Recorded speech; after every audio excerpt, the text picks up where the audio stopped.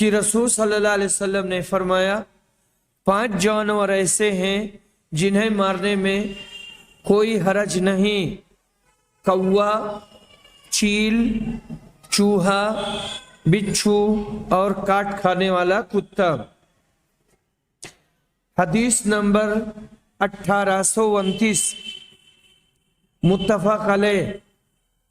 حضرت عائشہ رضی اللہ عنہا روایت کرتی ہیں کہ رسول اکرم صلی اللہ علیہ وسلم نے فرمایا 5 جانور ایسے ہیں جو سب کے سب موذی ہیں اور بہت تکلیف دینے والے ہیں، انہیں حرم اور غیر حرم ہر جگہ مارا جا سکتا ہے: کوا، چیل، بچھو، چوہا اور کاٹنے والا کتا۔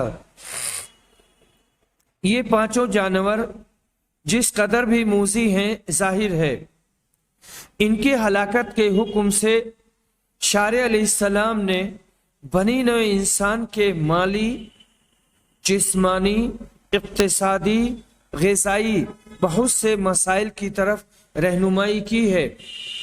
کوا اور چیل ڈاکہ زنی میں مشہور ہیں، چھین لیتے ہیں، اور بچھو اپنی نیش زنی یعنی ڈنک مارنے میں، چوہا انسانی صحت کے لیے نقصان دہ ہے، پھر غذاؤں کے ذخیروں کا دشمن، اور کاٹنے والا کتا صحت کے لیے انتہائی خطرناک ہے۔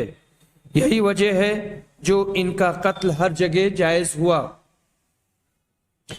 حدیث نمبر 1830 متفق علیہ۔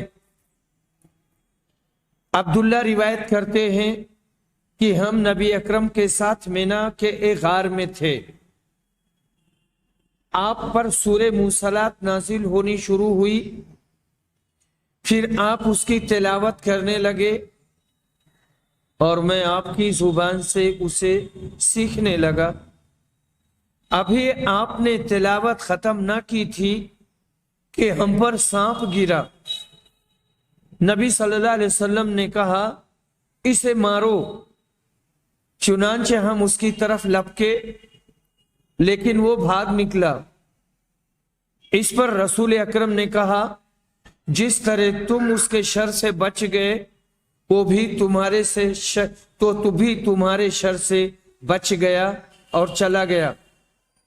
امام بخاری رحمہ اللہ نے کہا اس حدیث سے میرا مقصد صرف یہ ہے کہ مینا حرم میں داخل ہے اور صحابہ نے حرم میں سانپ مارنے میں کوئی حرج محسوس نہیں کیا تھا اور مارنے کے لیے لپکے تھے۔ یہاں یہ اشکال پیدا ہوتا ہے کہ حدیث سے باب کا مطلب نہیں نکلتا، کیونکہ حدیث میں یہ کہاں ہے کہ صحابہ کرام احرام باندھے ہوئے تھے۔ اس کا جواب یہ ہے کہ اسماعیل کی روایت میں اتنا زیادہ ہے کہ یہ واقعہ عرفہ کی رات کا ہے، اور ظاہر ہے کہ اس وقت سب لوگ احرام باندھے ہوئے تھے۔ اس طرح سے باب کا مطلب نکل آیا۔ حدیث نمبر 1831 عروہ بن زبیر روایت کرتے ہیں حضرت عائشہ سے، جو نبی اکرم صلی اللہ علیہ وسلم کی بیوی ہیں، کہ رسول صلی اللہ علیہ وسلم نے چھپکلی کو موذی جانور قرار دیا تھا۔ یہاں وزغ ہے، وزغ چھپکلی کو کہتے ہیں، لیکن میں نے آپ سے نہیں سنا کہ آپ نے اسے مارنے کا حکم دیا تھا۔ باب لا يعضد شجر الحرم، اس مسئلے کا بیان کہ حرم کے پیڑ نہ کاٹے جائیں۔ ابن عباس کہتے ہیں، روایت کرتے ہیں، نبی صلی اللہ علیہ وسلم سے آپ نے فرمایا تھا کہ حرم کے کانٹے نہ کاٹے جائیں۔ حدیث نمبر 1832 متفق علیہ۔ ابو شریح ادوی کہتے ہیں کہ جب عمرو بن سعید مکہ پر لشکر کشی کر رہا تھا، یہ مدینہ کا گورنر تھا، تو انہوں نے کہا امیر اجازت دے تو میں ایک ایسی حدیث سناؤں، یعنی امیر اگر اجازت دیں تو میں آپ کو ایک ایسی حدیث سناؤں جو رسول اللہ صلی اللہ علیہ وسلم نے فتح مکہ کے دوسرے دن ارشاد فرمائی تھی اور بیان کی تھی، یعنی 11 ذی الحجہ کو۔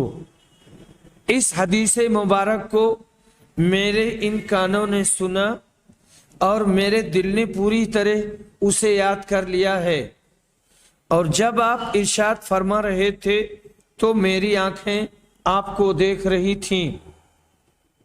آپ نے اللہ کی حمد اور اس کی ثنا بیان کی، پھر کہا مکہ کی حرمت اللہ نے قائم کی ہے، لوگوں نے نہیں، اس لیے کسی ایسے شخص کے لیے جو اللہ اور یوم آخرت پر ایمان رکھتا ہو یہ جائز نہیں، یہ حلال نہیں کہ یہاں خون بہائے اور کوئی یہاں ایک درخت بھی کاٹے، لیکن اگر کوئی شخص رسول اللہ صلی اللہ علیہ وسلم کے قتال سے اس کا جواز نکالے اور یہ کہے کہ نبی صلی اللہ علیہ وسلم نے فتح مکہ کے موقع پر تو جنگ کیا تھا اور لڑائی کی تھی، تو اسے کہہ دو کہ رسول صلی اللہ علیہ وسلم کو اللہ نے اس کی رخصت دی تھی اور اجازت دی تھی،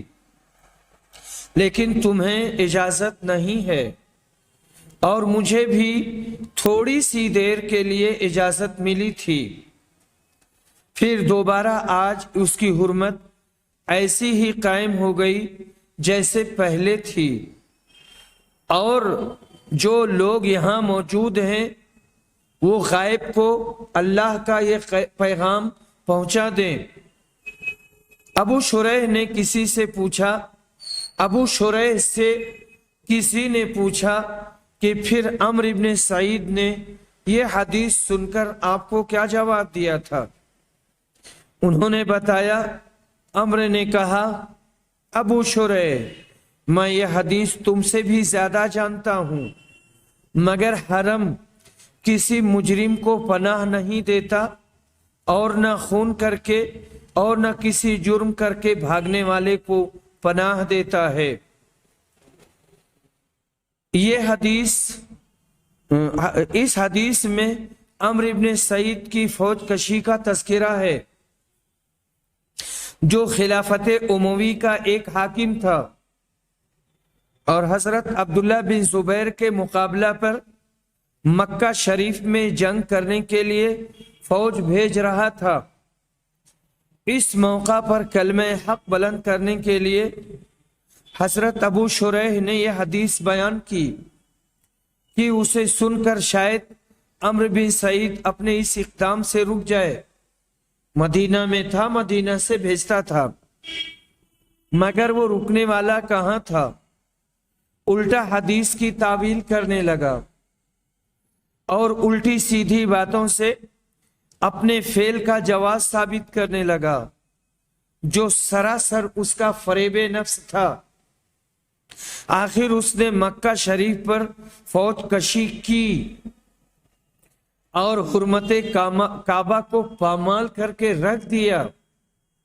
ابو شریح نے اس لیے سکوت نہیں کیا کہ عمرو ابن سعید کا جواب معقول تھا، غیر معقول تھا، اس کا جواب سراسر غلط تھا، نامعقول تھا۔ بحث تو یہ تھی کہ مکہ پر لشکر کشی اور جنگ جائز نہیں، لیکن عمرو ابن سعید نے دوسرا مسئلہ چھیڑ دیا کہ کوئی حدی جرم کا مرتکب ہو اور مرتکب ہو کر حرم میں چلا آئے، کعبہ میں داخل ہو جائے تو اس کو حرم میں پناہ نہیں ملے گی۔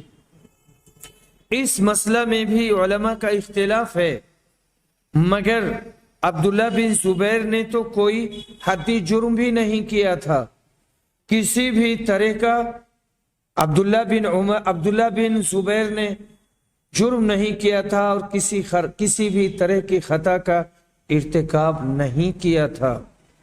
حضرت عبداللہ بن زبیر کی کنیت ابو بکر ہے، یہ اسدی قریشی ہیں۔ ان کی یہ کنیت ان کے نانا جان حضرت ابو بکر صدیق کی کنیت پر خود نبی اکرم نے رکھی تھی۔ مدینہ میں مہاجرین میں سب سے پہلے بچے تھے جو سن 1 ہجری میں پیدا ہوئے۔ حضرت ابو بکر صدیق نے ان کے کان میں اذان کہی۔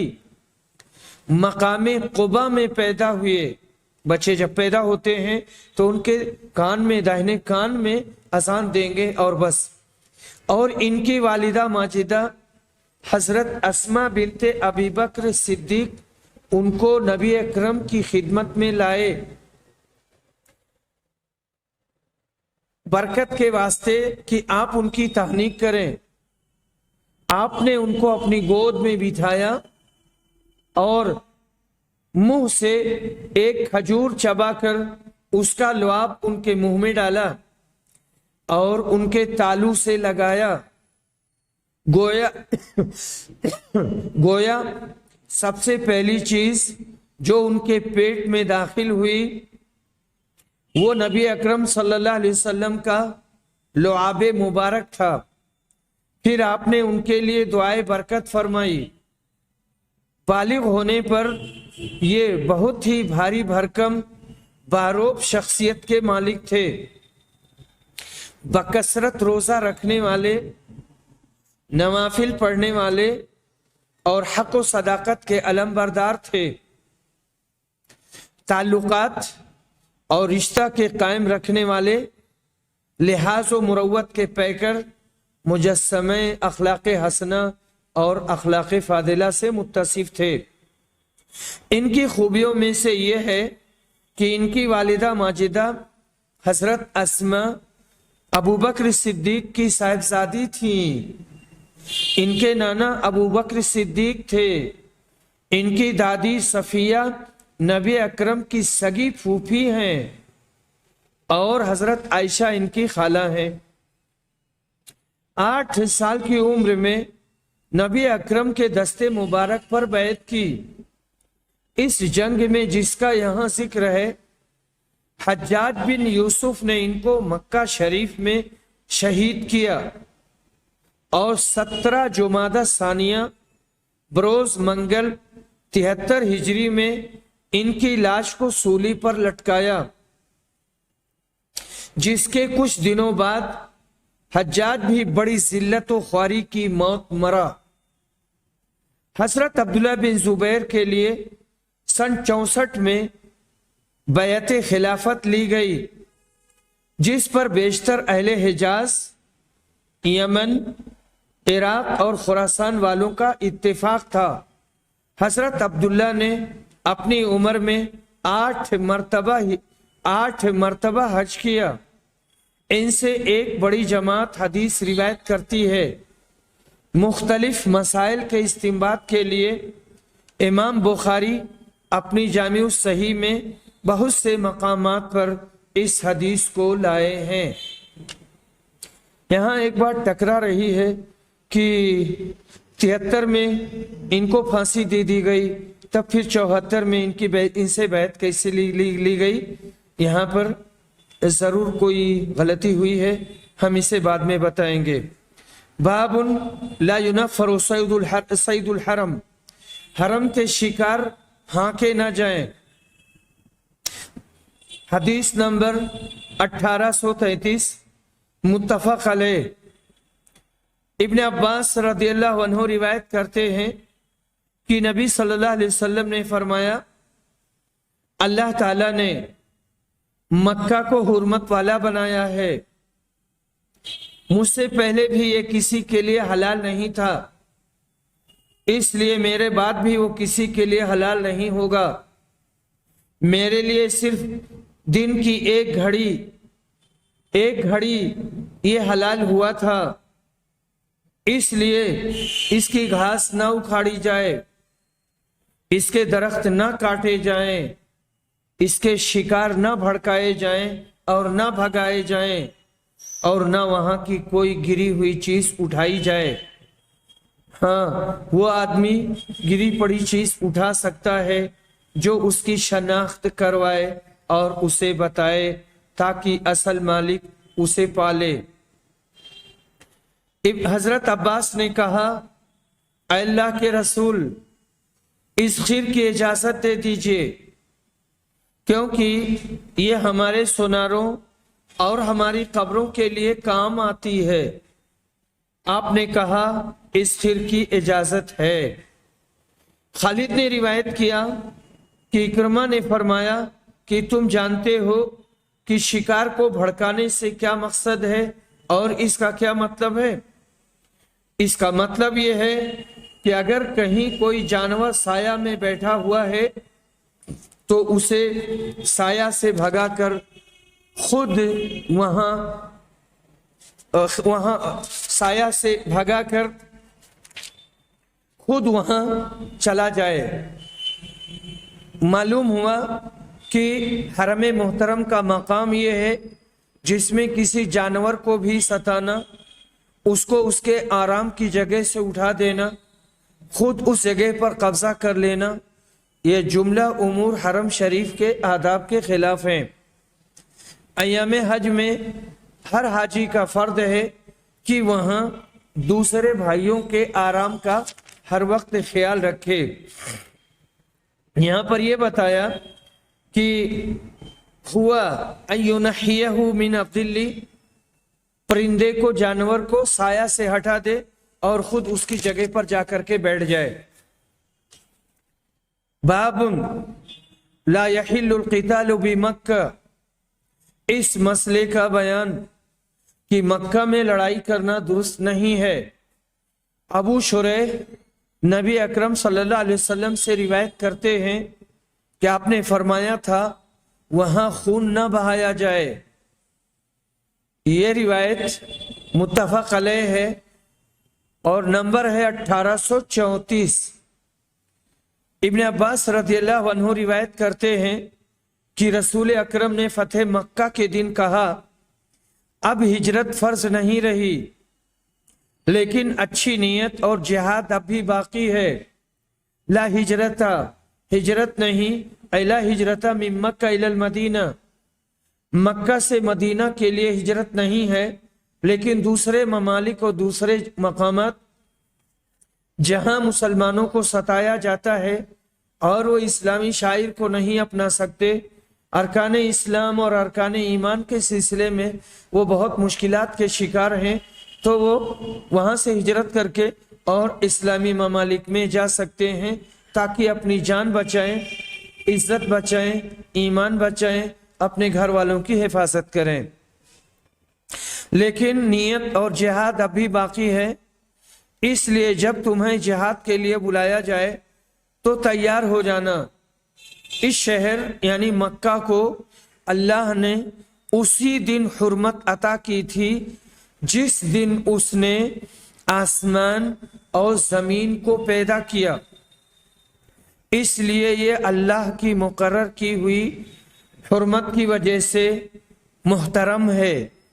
یہاں کسی کے لیے بھی مجھ سے پہلے لڑائی جائز نہیں تھی، اور مجھے بھی صرف ایک دن گھڑی بھر کے لیے فتح مکہ کے موقع پر اجازت ملی تھی، یعنی چاشت سے لے کر کے عصر کے بعد تک۔ اب ہمیشہ یہ شہر اللہ کی قائم کی ہوئی حرمت کی وجہ سے قیامت تک کے لیے محترم ہے، اس لیے اس کا کانٹا نہ کاٹا جائے، نہ اس کے شکار ہانکے جائیں، اور اس شخص کے سوا جو اعلان کرنے کا ارادہ رکھتا ہو کوئی گری پڑی چیز نہ اٹھائے اور نہ یہاں کی گھاس اکھاڑے۔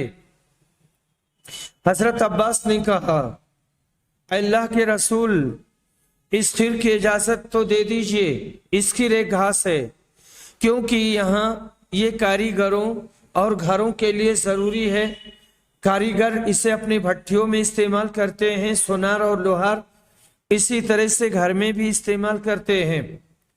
تو آپ نے کہا اس خیر کی اجازت ہے۔ عہد رسالت